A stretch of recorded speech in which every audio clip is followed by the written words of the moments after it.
Вот сейчас максимальный штиль. Вот по трубам видно, что просто нету ветра.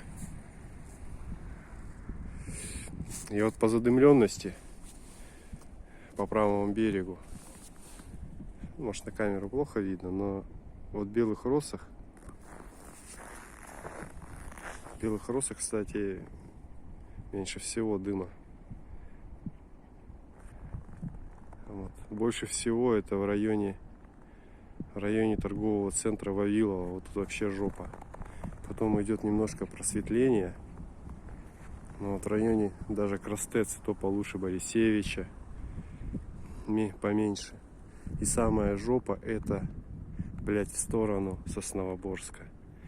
Блядь, я вообще не понимаю, как туда люди вообще едут. Там же роза ветров, туда же все уносится.